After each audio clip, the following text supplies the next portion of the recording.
ouvindo todos enquanto o pessoal não foi embora. Moção número 1. Vou ler a moção número 1, gente, para vocês opinarem. Vamos prestar atenção, por favor, nas moções. Aí está todo o... Gente, todo mundo nos cobra sair daqui com alguma coisa efetiva. Então vamos lá ouvir a primeira moção. As associações de aposentados e pensionistas do Banco do Brasil... Isso é para ser gravado? Em reunião realizada em 2 de 8 de 2013, em Xerém, município de Duque de Caxias, aprovaram a seguinte moção. 1. Para que a Previ cumpra imediatamente a determinação do parágrafo 14 do despacho 10/2013, de 5 de 6 de 2013, e os limites do salário de contribuição benefício de seus dirigentes estatutários, devendo ser fixados pelo artigo 28, em combinação com o artigo 31 do regulamento do Plano 1, limitados aos reajustes salariais da categoria. Acrescenta-se que a ideia de patrimônio coletivo repele a criação de uma elite de participantes estatutários com benefícios elevados e demasiadamente superiores à média do Plano 1, caracterizando-se evidente agressão ao equilíbrio do plano e prejuízo aos demais em razão do princípio de mutualidade. 2. Para discordar do parágrafo 17 do despacho 10/2013 da Previc, feito para atender às contribuições e benefícios de seus diretores estatutários, que faculta ao Banco do Brasil se utilizar das quantias eventualmente registradas em seu nome na Previc, uma vez que suas origens vêm sendo questionadas judicialmente por terem sido constituídas com base no acordo celebrado em 24 de dezembro de 97, notadamente na cláusula 7ª e também na reversão de valores constantes na resolução CGPC 26. Tem alguma alteração aqui, o Aldo? Tem mais que trabalhou em cima? É esse o texto mesmo? É esse o texto definitivo. Tá. O início determinando a Previ ou ao Banco do Brasil? Para que a Previ cumpra, é a Previ que tem que alterar tem que cumprir a determinação da Previc. A Previc determina que a Previ, ela não tem alçada sobre o banco, tá? Determina a Previc. Está correto? Aprovado? Podemos passar para a segunda moção? Sim, podemos. As associações de aposentados e pensionistas do Banco do Brasil, em reunião realizada em 2 de 8 de 2013, em Xerém, município de Duque de Caxias, aprovaram a seguinte moção. A. Tendo em vista a matéria denominada Ações Judiciais, convite à reflexão, publicada na página 25 e 29 na revista Previ, número 172, de junho de 2013, que expressa o crescente número de demandas supostamente infundadas contra a Previ, que diz que, abre aspas, o ganho judicial individual, na verdade, representa perda para o conjunto de participantes, fecha aspas, e que, abre aspas, deverá ser rateado por patrocinadores, participantes e assistidos, fecha aspas. Assim, a presente moção é para alertar aos administradores da Previ sobre a gravidade de qualquer decisão que implique na transferência de sucumbência para participantes e assistidos, pois a. Se a demanda é infundada, a sucumbência recai sobre o perdedor e não onera a Previ. B. Se a Previ for condenada, portanto, se a ação é fundada, deveriam os dirigentes da entidade suportar o ônus correspondente, devendo a Previ abster-se de repassar abusivamente aos participantes e assistidos esse ônus, pois, como determina a lei, os diretores são responsáveis pelos atos que praticam, inclusive pelas consequências das decisões equivocadas que prejudiquem os participantes e assistidos. A não responsabilização, conforme determina a lei, cria uma figura jurídica do dirigente juridicamente irresponsável, o que é repudiado pelo sistema legal. Se assim está sendo feito, deve ser corrigido. B.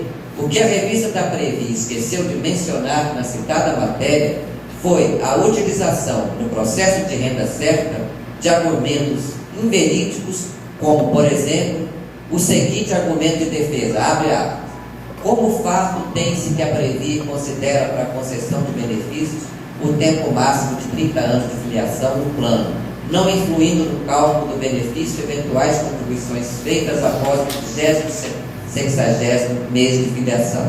Fecha aspas. A inveracidade dessa alegação fica comprovada pelo disposto no artigo 31 do Regulamento do Plano de Benefícios, que determina a apuração do complemento previsto pela média das 36 últimas contribuições anteriores ao mês do início da aposentadoria. Tem algum ajuste a ser feito? Compreenderam bem? Está claro? Nós estamos repudiando aqui a matéria da Previ, que quer jogar para nós a culpa de entrar na justiça contra a Previ. Quando a gente só entra na justiça porque a Previ comete uma série de irregularidades. Inscrição Romildo e Gilberto.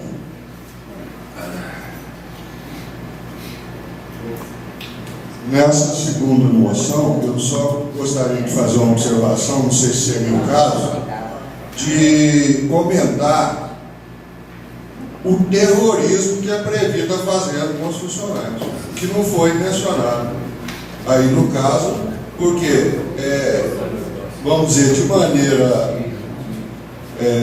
velada, eles estão dizendo para o funcionário: não entrem, porque vocês podem até tomar prejuízo, como foi dito na matéria aí, que em certos casos há até prejuízo para o autor da ação. Você tem esclarecimento a fazer, Alda? Não? É a respeito da posição do Romildo? É que o texto inicial do rascunho, ele continha uma atitude forte como essa.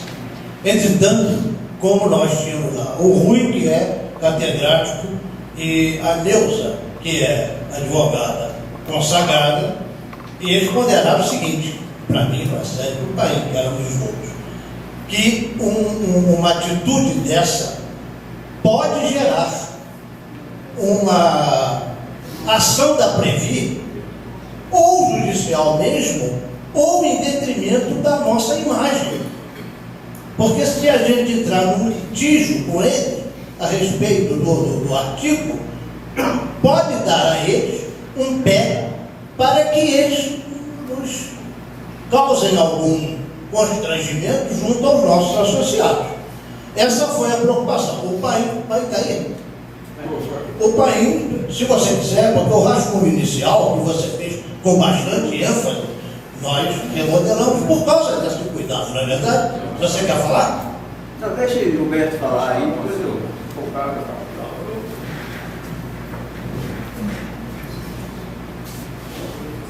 É só fazer algumas ponderações, até para uma coisa para ser lida, ela tem que ser sucinta, entendeu? Então não havia necessidade de tantos detalhes.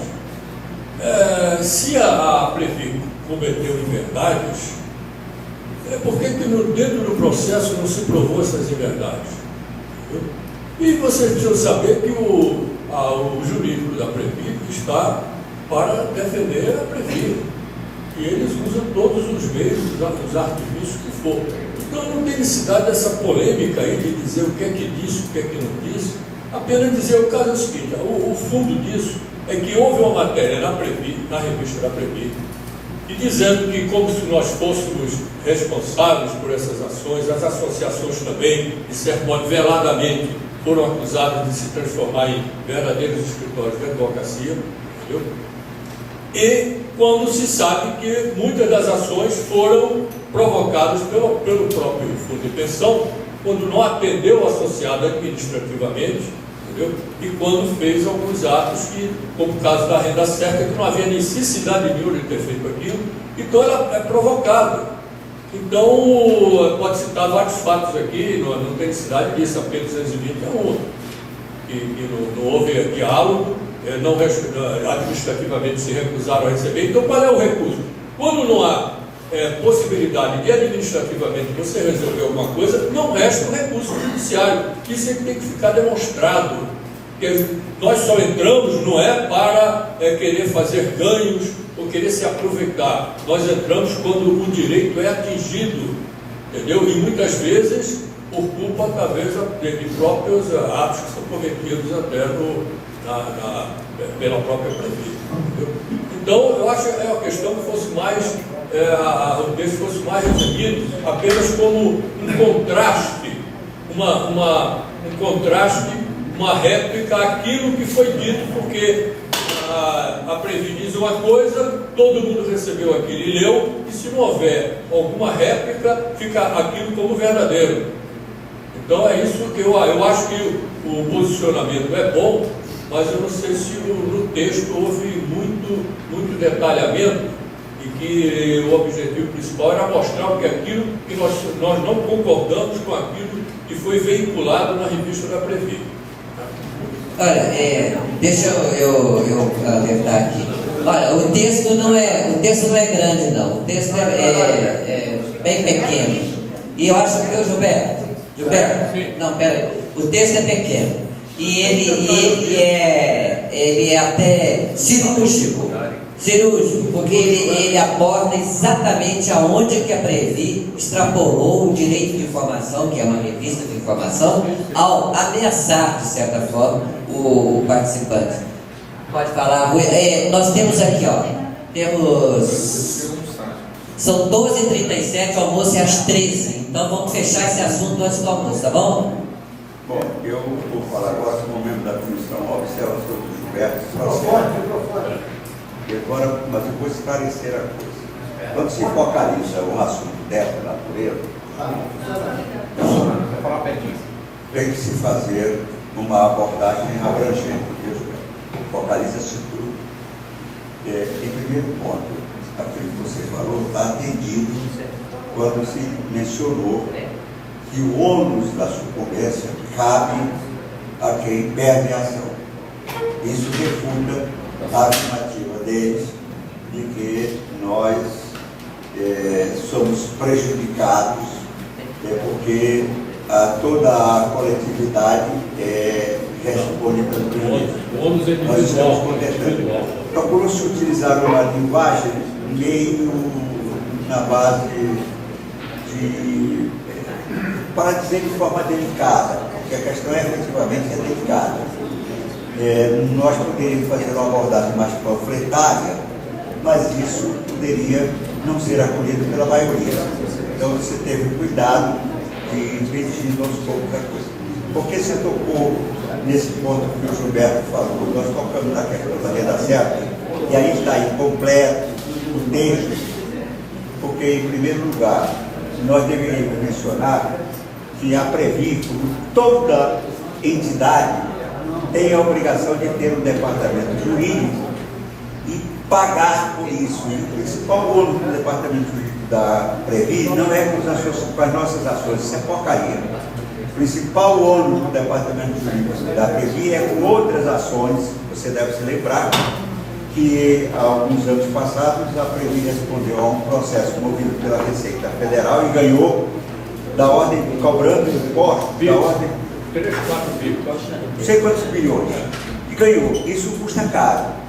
E para isso a Previ tem um departamento jurídico que é para responder a todas as ações, as grandes ações, as nossas ações pequenas. Mas como ela só focalizou ali as nossas ações, aí nós nos limitamos a responder apenas aquelas ações que envolviam os associados. Contestamos a Previ dizendo o seguinte: quem perde tem o ônus da sucumbência. Portanto, se a Previ ganhou, o autor da ação é que tem que pagar o prejuízo. Agora, se a Previ perde, aquilo que nós dizemos, ela não pode ratear as despesas com os associados.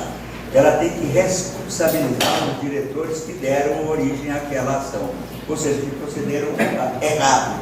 E é a responsabilidade inerente à gestão.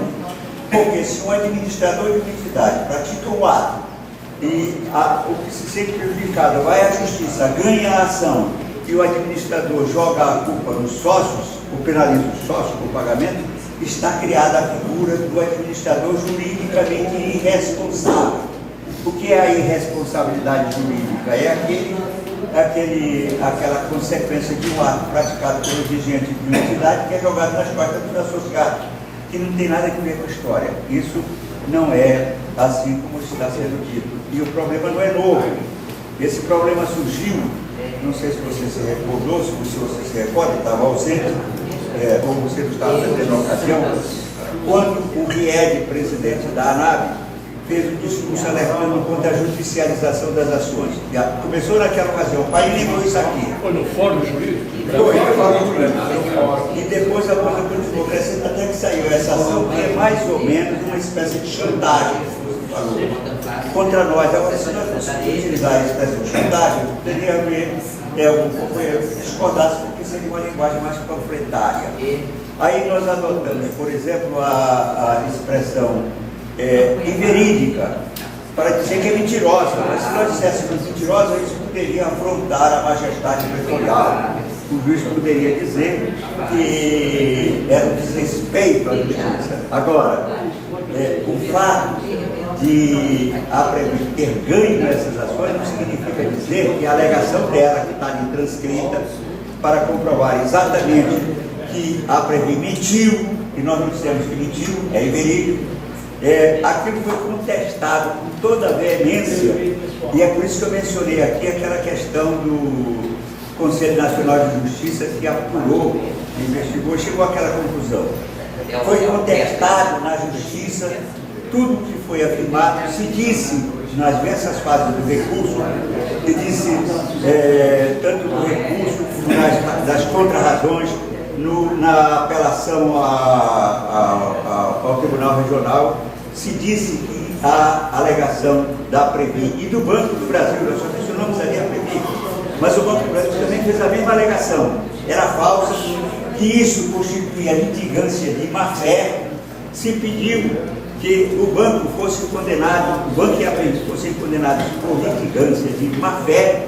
Se disse que a sentença afrontava as provas constantes dos autos, porque se alegou isso, e a prova constante dos autos era exatamente o regulamento da Previ, que contém, está transcrito lá, o artigo 28 e o artigo 31. Ora, a Justiça, isso faz parte do Código do Processo Civil, que diz que o juiz, na sentença, deve apreciar todas as alegações, se pronunciar sobre tudo aquilo que consta dos autos, porque senão a sentença pode ser nula. Se questionou e se pediu anulação dessas sentenças exatamente argumentando isso, mas os juízes ignoraram toda a alegação para dizer que não. E a sentença, faltou colocar isso aí, as sentenças dos tribunais dizem exatamente isso. A Previ, simplesmente isso. A Previ alegou, a Célia viu, mostrei a ela, a Previ alegou que isso, assim, transcreveu literalmente a alegação da Previ, para contestar a afirmativa nossa de que a sentença havia deixado, isso se chama falta de prestação jurisdicional e comporta o recurso extremo ao Supremo Tribunal Federal, quando o julgador deixa de apreciar todas as razões invocadas pelas partes. Agora, para dizer isso, a moção seria muito longa, mas isso consta de todo o processo. Qual foi o resultado final dessa ação? Olha, que criou-se uma jurisprudência pelo seguinte. Peraí, não foi vamos discutir o caminho dessa ação, não, porque nós temos que ou aprovar ou rejeitar a moção. Mas depois a gente conversa isso. Aqui tem que aprovar ou não a moção. Rápido. Eles não tomaram conhecimento disso, impediram que os recursos subissem, os autores dessas ações não recorreram e firmou-se a jurisprudência. Eu tirei isso dos arquivos do tribunal. E no Rio Grande do Sul aconteceu a mesma coisa. Nas ações feitas no Rio de Janeiro, no Cível, a Previ alegou a mesma coisa, só que lá os tribunais não consideraram essa alegação. Mas como isso aconteceu em outras ações, provavelmente, eu disse a generalização que a Previ tem dito inverdades para fins dos seus fatos. Vamos aqui. Está aprovada essa segunda moção? Aprovada a segunda moção. Agora eu vou passar para o Ivomar. Você pode encerrar por aqui essa parte do almoço. Vamos passar para o Ivomar, que ele vai informar sobre os transportes. Bem, nós vamos tratar agora de uma proposta de pauta formulada pela Associação do Paraná, por intermédio do presidente Nereu, que é a distribuição do superávit 2010, 2011 e 2012. A Célia Larica já chegou aqui, não? Está do lado. Está do lado ali? Do salão.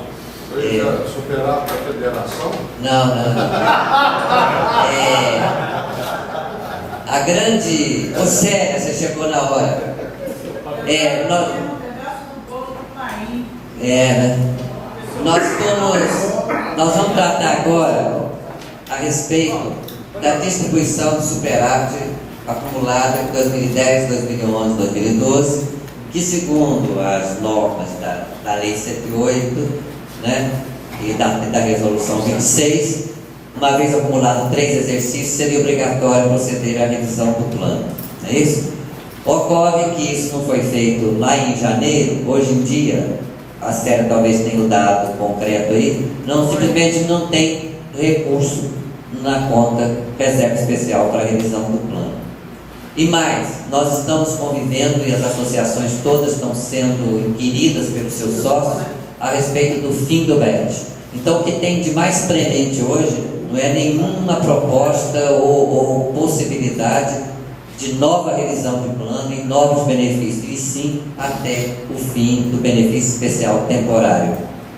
Agora, eu considero que é uma grave crise institucional, um caos social que vai ocorrer entre nossos aposentados e pensionistas no momento em que chegar janeiro e nós não tivermos mais 20%, e pior, ainda tem que bancar com 8% as contribuições.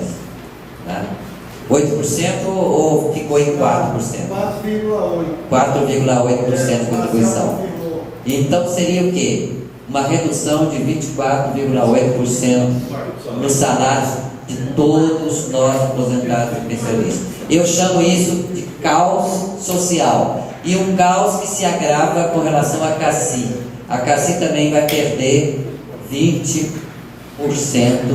de contribuição nossa. 20% a contribuição da CACI em cima de 20% que nós recebemos. Então é um caos institucional para a CACI e um caos social para todos nós. Nós temos a obrigação, Gilberto, nós temos a obrigação de começar a provocar essa discussão com o Banco do Brasil, com a Previ e com a Previc também. Eu acho que nós temos essa obrigação. Existe uma lenda que corre por aí dizendo que em ano eleitoral a Previ jamais iria suspender o BET. Imagine a atual gestão que deve lançar candidatos na eleição de 2014, que são 2 vagas de diretoria, lançar uma chapa lastreada pelo fim do BET. Perde a eleição. Perde. Nós vamos ver aposentado de boleta votar contra, porque esse pessoal acabou com o BET. É isso que qualquer chapa contrária vai explorar com muita propriedade. Eles prometeram incorporar. Sim, não tem base, mas é o que vai acontecer. Eles prometeram incorporar. Marcel prometeu em campanha que incorporaria. Quem tem os boletins de campanha pode procurar. Eu tenho. Está escrito lá, incorporação do BET como benefício definitivo. Com déficit? Como é que vai incorporar o quê? Não, estou dizendo que foi promessa de campanha.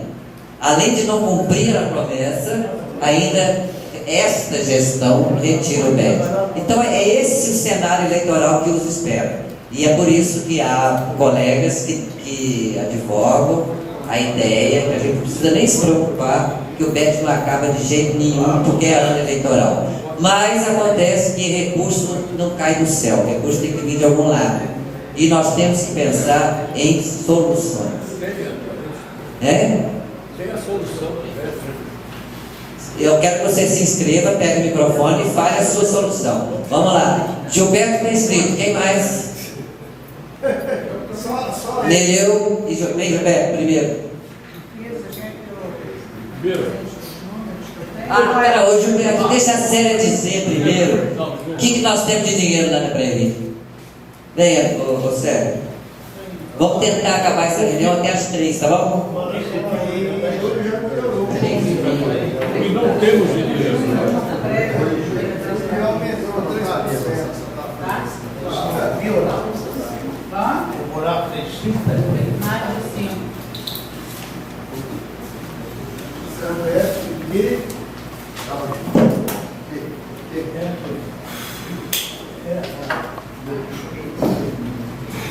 Qualquer lugar que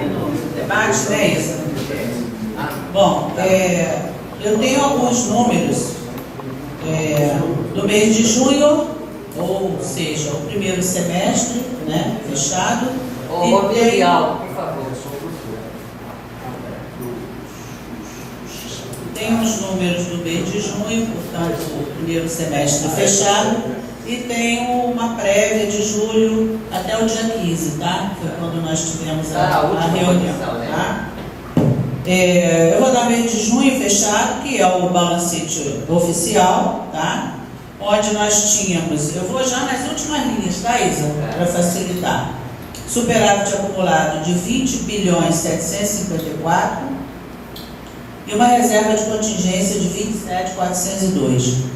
Então, a reserva para a revisão do plano, que seria a diferença entre esses dois valores, ficou, né, menos 6.648. Isso, na realidade, é parcial de julho, tá? Em junho era um pouco menos, junho era menos 5.336. Posição de 15 de julho, tá? Posição de 15 de julho, que foi uma prévia, uma parcial, que a diretoria da área apresentou para a gente na reunião no dia 19 de julho. De lá para cá não melhorou. Eu ontem não vi quando fechou a bolsa, ficou o quê? Próximo de 50? Ontem? Foi negativo ontem. Então ficou em 48, 47, alguma coisa. Né? 6.600, não? Menos 6.600. Tá? Por que isso aí? Porque a gente calcula o superávit acumulado, a reserva de contingência 25% da reserva matemática. Como a reserva matemática até dia 15 de julho estava em 109.609, isso tudo em milhões, claramente. Então, 109.609, 25% disso dá a reserva de contingência de 27.402, menos o superávit acumulado de 20.754, ficamos com esse negativo de 6.648. Isso é uma prévia, tá? Desde 15 de julho. O número fechado e divulgado, que é o balancete de junho, estava em 5.336. Ok? Eu acho que é interessante também, Isa, passar a informação aqui sobre os valores que existem nos fundos previdenciários, né? A gente sabe, chegar ao final do ano com déficit, esses fundos previdenciários eles têm que retornar para pelo menos diminuir o impacto lá da reserva de contingência. Isso. Então, em junho de 2013, o balancete fechado, portanto, o fundo de destinação estava em 3.268. Lembrando que esse 3.268 refere-se à parte do patrocinador e à parte também nossa dos participantes. Então, isso aqui seria metade de cada lado, tá? E o fundo de contribuição, também, final de junho, que se refere à suspensão das contribuições, em final de junho estava em 963 milhões. Não sei se você precisa de mais alguma informação, acho que isso O do BET tem. O do BET é esse que eu falei para você, que é o fundo de destinação, tá? São os recursos para pagamento do BET. São os dois fundos de destinação que nós estamos utilizando por conta da destinação do superávit. Vou só repetir para ficar claro. O fundo de destinação é o fundo onde estão os recursos para pagamento do BET. Em final de junho estava com 3.268. O fundo de contribuição que se destina ao pagamento, ou seja, refere-se à suspensão das contribuições, ele está em 963 milhões. Isso aqui é bilhões. Tudo bilhões, só 963 que são milhões. Ô Célia, você tem assim, já que você está no deliberativo, alguma perspectiva de reavaliação de ativos, como a Previ sempre faz, poderia alterar esses dados aí? Normalmente essa reavaliação se refere a Litel e alguns outros ativos da energia, mas o que tem normalmente maior impacto é o da Vale, né?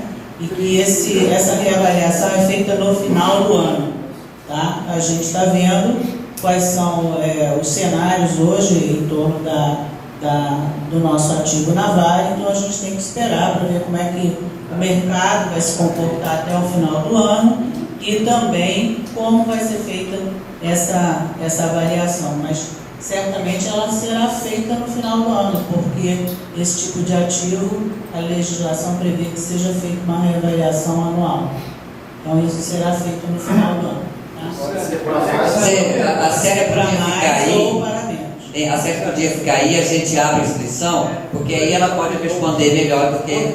Até que custo zero, o Minas da Bolsa fechada, para que garantisse qual seria o mínimo que a Bolsa pode estar fazendo uma colocação a respeito de qual seria a pontuação mínima da Bolsa, né? Eu vou trabalhar com a referência que a gente tem, que foi a do ano passado, em torno de 60, 61 mil pontos, para que a gente tenha essa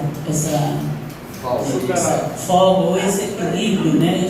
Talvez sobrando alguma coisa. Só lembrando o seguinte,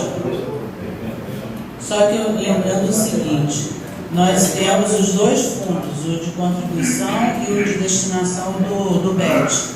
Os dois estão garantidos até final de dezembro, né?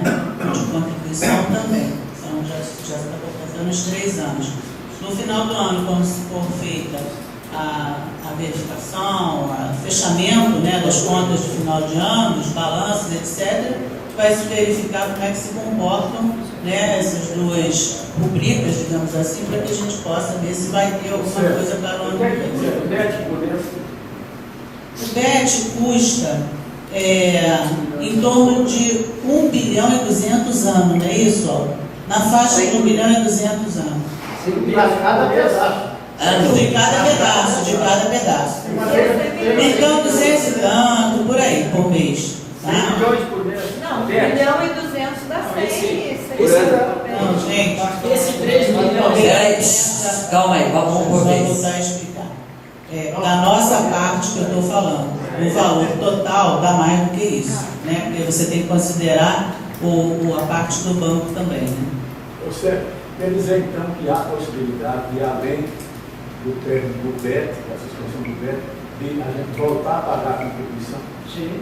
Tecnicamente há essa possibilidade, sim. Agora vamos abrir a inscrição, Gilberto.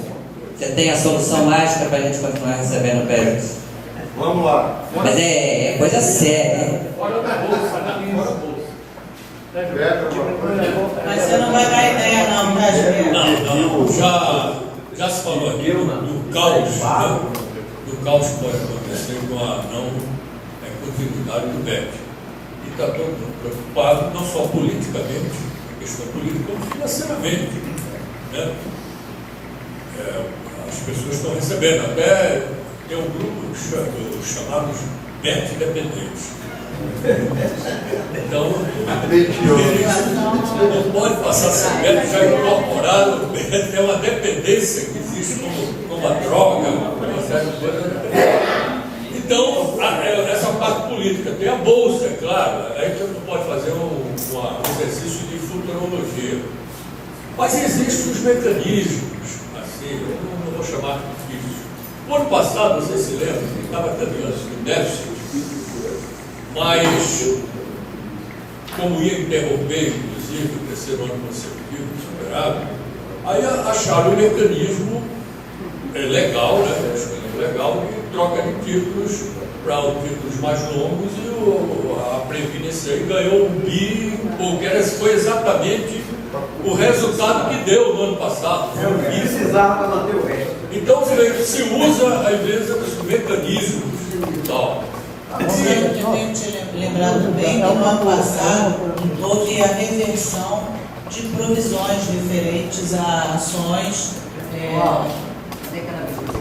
Tinha quase 700 milhões em provisão referente às ações, e como houve uma modificação do entendimento, isso mudou de status, né, de possível e provável, e aí isso retornou, foi revertida essa provisão. Isso também contribuiu uma redução de risco, né? Então houve o cálculo de que aquelas determinadas ações vão ser ganhas pela Previ, estavam provisionadas, então voltam para lá para o fundo.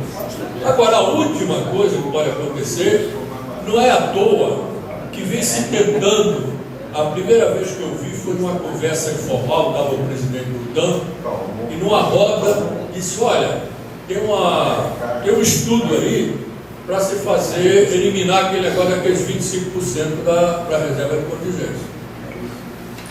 Depois apareceu quase que oficialmente, e depois apareceu o projeto de gasolina. Quer dizer, não é coincidência.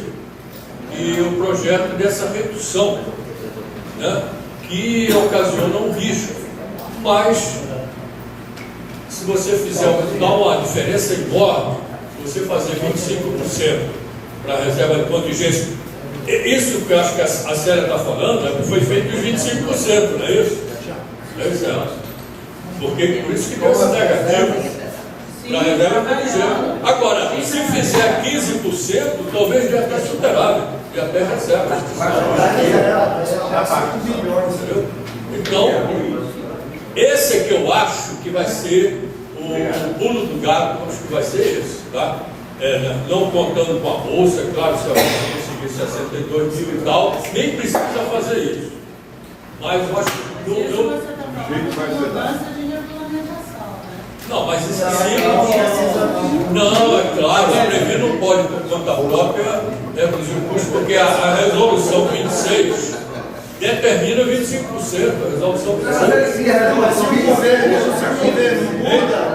se a resolução 26 só tem que cair a resolução 26, porque a lei 108 determina que a reserva é até 25%. Até, claro, mas a Previc sempre se determinou pela 26.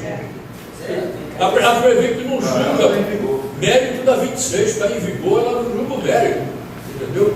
Está lá, quando a gente estava negociando aquela questão do mérito e tal, a Previc dizia, olha, só homologo aqui se for de acordo com a resolução 26, é o que está em vigor, se vocês não derrubarem e tal. Então a resolução 26 foi muito rigorosa. Então vai se reunir o CNPC, que é uma simples resolução. Eles dizem, olha, está muito rigoroso, não precisa. Agora, e pode ter duas hipóteses. Ou o CNPC modifica a 25, por exemplo, para 15, que era o projeto, ou ela deixa livre a critério de cada fundo de pensão analisar, fundamentar qual é o percentual que deve ser aplicado para a reserva de contingência. Então, essa a minha opinião é essa. Eu não vejo muita outra alternativa. Você já está sabendo de tudo. Não, sabe de tudo. Não. Sabe de tudo. Quem está adivinhando? Sabe. Só um minuto, por favor. Uma nota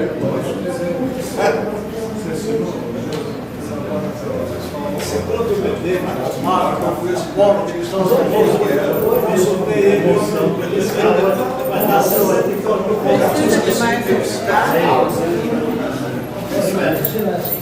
Vou dar uma pausa nisso aqui, eu não sei como é que é. Tá gravando? Tá, eu dar uma pausa. Acho que tá no banheiro.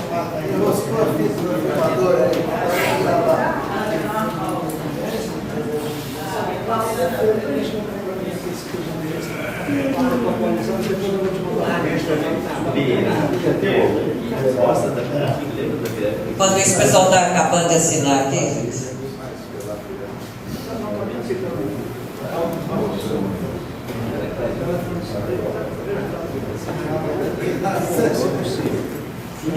Deixa eu perguntar, todos já assinaram a moção? Tem alguém que ainda não assinou? Quem não assinou, por favor.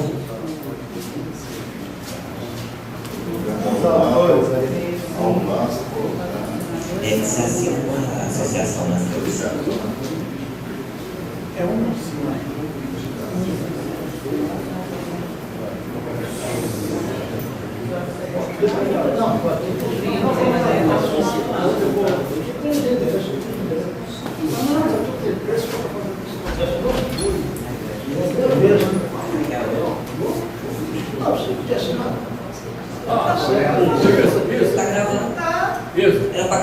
parar de gravar. Era para parar de gravar. Era para parar de gravar agora. Esqueceu. Nós vamos continuar com um debate sobre o... Você corta isso. Não vou Eu deixar. recebi uma solicitação da Associação de Aposentados e Pensionistas do Banco do Brasil no Rio de Janeiro, a APBBRJ, presidida pelo senhor Adrião.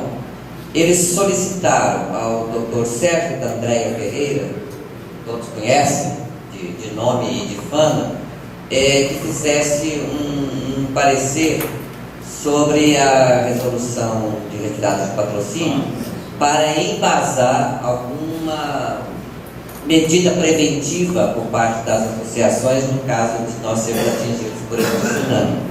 O Dr. Sérgio de Andréia apresentou um orçamento de R$20 mil para custeio para pagar esse trabalho dele. E ele está solicitando o apoio das associações filiadas à federação para entrar no rateio. Eu já encaminhei ali uma solicitação para a NAB. Eu gostaria de saber da disposição de vocês, não preciso decidir agora, vocês têm que ouvir suas diretorias e conselhos, depois vocês me mandam um e-mail, tá? Quanto que cada associação aqui presente poderia contribuir, não tem um valor fixo, né? Mas eu te garanto que a UNABIB vai contribuir e eu estou pautando isso na ANAB para a ANAB também ajudar, tá? Queria entender um pouco melhor qual é esse trabalho do Dr. Sérgio. Eu explico. O Rui está aqui para defender não só a proposta, mas a ideia do Adrião da gente começar a trabalhar a união pelas ideias, né, a conscientização dos colegas. Pode falar, Rui. Bom, gente, Esses 20 mil seria para o estudo. Pagar um parecer. eu explico já, cara. Eu sou vice-presidente da APBB e a diretoria da APBB decidiu adotar essa filosofia do movimento que é do banco e da União pelas Ideias. O que isso significa que nós todos temos os nossos compromissos e as nossas opções partidárias. E isso deve ser considerado e respeitado, mas de forma civilizada e com espírito de corpo positivo, nós deveríamos civilizadamente nos unir por cima das nossas diferenças ideológicas ou partidárias para defender com garra, com firmeza os nossos direitos que estão sendo conspurcados na Previ e na Cacete. Então somos uma comunidade heterogênea do ponto de vista partidário e ideológico, mas deveremos estar unidos todos, evitando-se discrepância de pensamento, representante de associado assumindo posições que são inerentes ao Banco do Brasil, etc. e tal, e nos recusando a negociar os nossos direitos, porque existe um princípio que é do direito do trabalho, segundo o qual o trabalhador sempre é titular do direito relacionado com o seu contrato de trabalho. Mas há alguns direitos, entre os quais os benefícios previdenciários, dos quais o trabalhador é o titular, mas esse direito representa um patrimônio familiar. E sendo um patrimônio familiar, se entende, isso faz parte da teoria, se entende que o trabalhador não tem o direito de renunciar a um direito para prejudicar a sua família. E se ele o faz é porque está alienado, está mal informado. E essa opção que ele faz ao renunciar a um direito que é bem do patrimônio familiar, essa renúncia é simplesmente nula de pleno direito, não pode ser acolhida. Então, esses princípios todos do companheiro Adrião, que não está aqui presente, ele enviou uma mensagem aqui onde ele define a filosofia, a concepção desse movimento que estende a mão para todo mundo na busca de uma unidade de ação, a fim de que nós todos possamos falar o mesmo idioma no nosso relacionamento com o Banco do Brasil. Ele adoeceu, está a ponto, não sei se é nervosismo, qualquer coisa, ele pediu que eu viesse representá-lo nesse encontro. Eu não vim aqui para atender, eu vim estou transmitindo aí para a Isa, ele pediu que lesse esse documento, eu dou por sendo lido e peço que seja transcrito aí no plenário da casa, e passo a explicar o que é o parecer do Dr. Sérgio André. O Dr. Sérgio André é um dos mais respeitados jurisconsultos especialistas em previdência complementar. Inclusive, ele tem prestado assessoria jurídica nos campos dos pareceres à própria Previ. Eu conheci o Dr. Sérgio André em 2002, quando estávamos à procura de um advogado para nos defender contra aquela decisão da Previ que decidiu não reajustar o nosso benefício pelo IPDI, nos aplicou 18%. Ele declinou do convite alegando princípios éticos, porque ele dava pareceres para a Previ. Portanto, não considerava que ficava bem que ele passasse a patrocinar causas contrárias à instituição a qual ele prestava assistência jurídica, pareceres. Mas ele é um homem especialista nessa matéria. E depois disso, quando começou-se a se discutir a questão da resolução de retirada do patrocínio, essa resolução número 11, que acabou sendo aprovada, nós desejávamos embasar juridicamente a nossa oposição do ponto de vista político e jurídico a essa proposta de retirada do patrocínio. Então eu entrei em contato com o Dr. Sérgio André, ele concordou, emitiu um parecer, que é uma beleza, ele pôs em questão e triturou, fez o striptease completo do parecer da assessoria jurídica da União, da AGU, Assessoria Geral da União, não é? A Advocacia Geral da União, reduziu a pó e nós entregamos pessoalmente esse parecer do Dr. Sérgio André ao Dr. Garibaldi de Alves, que é o cara que representa o ministro da Previdência Social no Conselho de Gestão. Jaime Marins. Jaime Marins. Garibaldi Alves é o ministro. Jaime Marins. Jaime Marins, tem razão, desculpa. E ele questionou e mostrou a improcedência do parecer jurídico da Assessoria Geral da União, da Advocacia Geral da União. Então, depois que foi aprovada esta resolução, cabe-nos então o dever de acionarmos a Justiça para declarar a invalidade de alguns artigos dessa resolução de retirada do patrocínio. Como as nossas entidades, em sua maioria, excetuado o caso da FPB, da ANAB, praticamente só dessas duas instituições, as demais são instituições pequenas, têm que ser pequenas, por quê? Porque elas só podem associar os velhinhos, os aposentados que moram na área da sua jurisdição. Então não podem ampliar o seu quadro de associados mais do que isso. Eu, por causa disso, cheguei a propor aqui que o critério de representatividade de cada associação não fosse medido pelo número de associados que ela tem. Por exemplo, nenhuma associação pode ter o número de associados da FPB.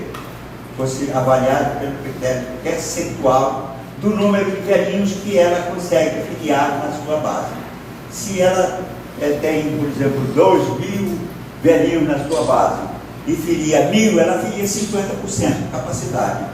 Uma associação que tenha 10.000 associados, tem 4.000 filiados, ela é menos representativa porque só representa 40% dos associados. Né? O critério de representação que leva em consideração esse aspecto do problema. Então, só a ANAB e a FPB têm dinheiro para fazer isso. Mas esse problema não interessa só a nós também, interessa a outros fundos de pensão.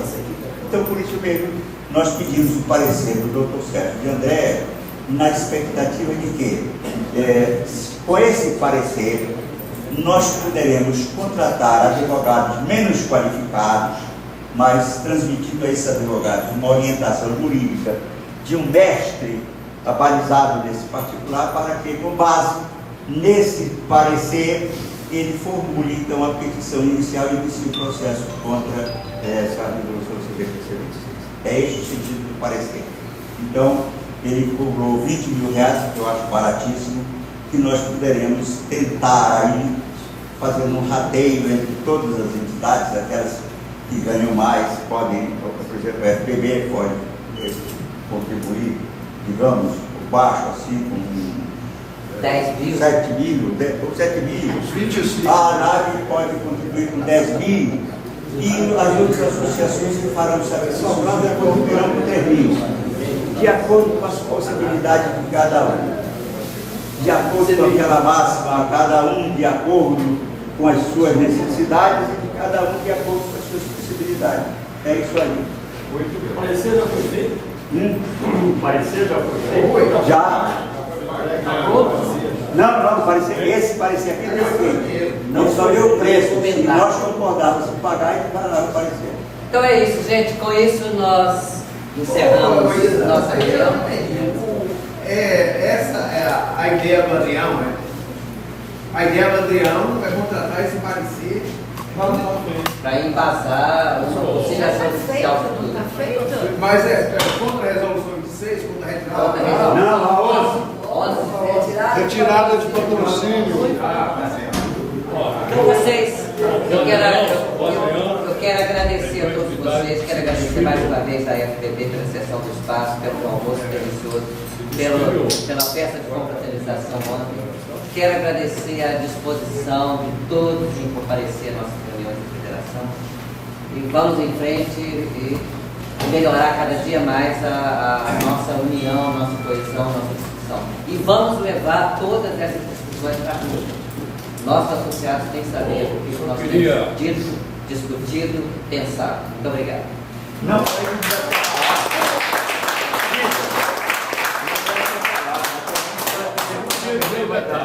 Pode fechar. Essa proposta é de uma entidade que se desfiliou. E agora ela está pedindo, entendeu?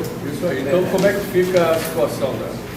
Eu promovi, e por isso fui feito diretor da entidade, e a Isa sabe disso, eu esqueci mais eu sempre efetuei gestos para que eles retornassem ao seio da entidade. Há uma proposta que você vai apreciar agora para que a FABB se filie também a federação. Mas ainda que não estivesse filiado, o médico municipal ia tomar a iniciativa de oferecer um parecer atualizado para que todos os associados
Porque se a gente